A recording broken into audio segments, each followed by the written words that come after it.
Hello, I am Danielle. Today I will play a boogie woogie that many seem to appreciate. But before I play it, I would like to appeal to you all to support us financially. We struggle to survive, and we do not find work here in Cyprus. We depend on your generous donations, and we hope that someone will be able to find us a job anywhere in the world, but in a good hotel or setup. We badly need it. Thank you.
In the ver 1 minute. In the very first pages of the Bible, it is written, and I quote, "As men began to multiply on earth, God saw that mankind was becoming increasingly evil, that their hearts and thoughts were constantly after what is wrong and evil in God's eyes. God was very sad and regretted that he made men on his earth. He said, 'I will wipe out the human race that I have created from the face of the earth, together with all animals and birds. I regret I ever made them.' But then God considered Noah.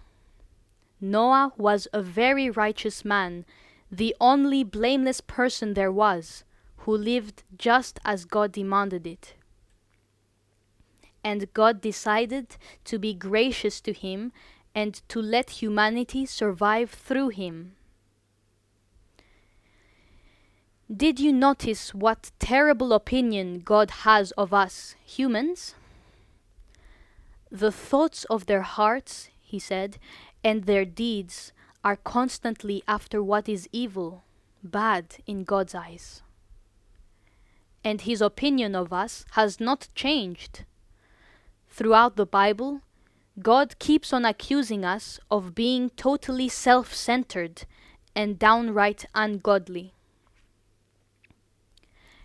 And for those who live in our times, he says, in the last days, people will above all love themselves and money.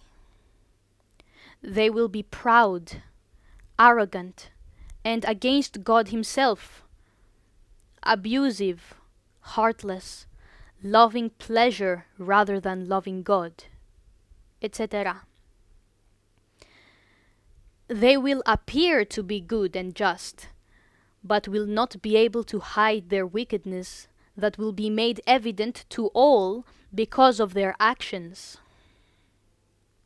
Man's heart, he says, is not only utterly wicked, but also utterly deceitful. It fools them into thinking that they are good.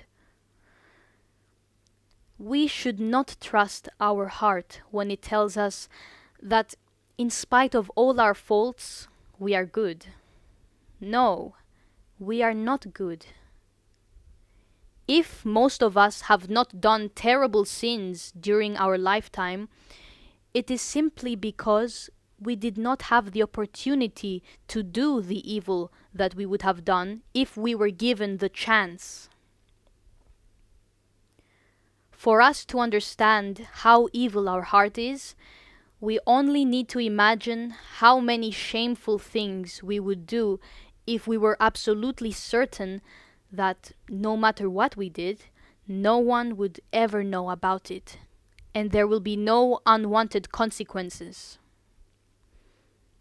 Be honest with yourself and let your thoughts drift to where your heart's desires really are, what you would have done if you were given the chance. And you will have to admit that you are not as good as you think you are. This is how God sees what is in your heart and mine. It is utterly despicable.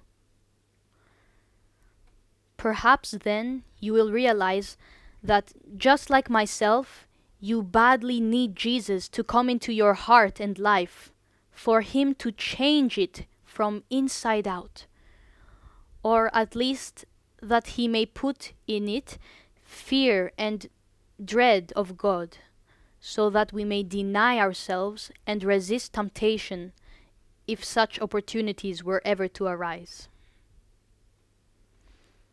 God, however, will never condemn us because we have an evil heart, because of what we would have done if we had the chance. It would not be just. He will condemn us, rather, because of the evil that we have actually done. And believe him when he says that there is enough of it to send you to hell.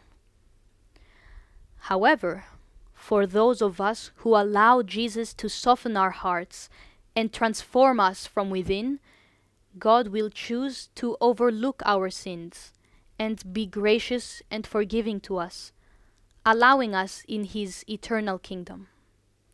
He only wants such kind of people in his heavenly home. Do not waste any time, therefore. Get on your knees and pray. Invite Jesus to enter your heart, to change it and to rule it. If you invite him in all honesty, he will give you his spirit that will change your heart from the inside out. And you will not only change for the better, but you will also live, one day, forever near God, where happiness is paramount.